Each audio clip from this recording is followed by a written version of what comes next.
চৰকাৰী কৰ্মচাৰীসকলৰ বাবে জনাব বিচাৰিছোঁ এটা ডাঙৰ খবৰ। কৰ্মচাৰীসকলৰ দৰমহা সম্পৰ্কত আহিছে এই গুৰুত্বপূৰ্ণ খবৰ। পুনৰ WT মেছেজ প্ৰেৰণ কৰা হৈছে। দৰমহা সন্দৰ্ভত 1 এপ্ৰিলত আহিছে এই গুৰুত্বপূৰ্ণ আপডেট।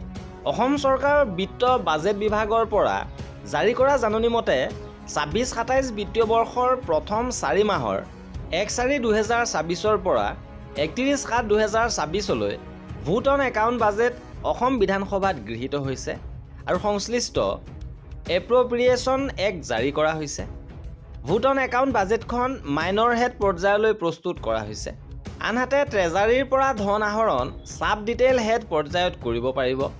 সকলো কণ্ট্ৰলিং অফিচাৰকে উপযুক্ত DDO-সকলক ছাব ডিটেইল হেড অনুযায়ী বাজেট আবণ্টন কৰাৰ নিৰ্দেশ দিয়া হৈছে।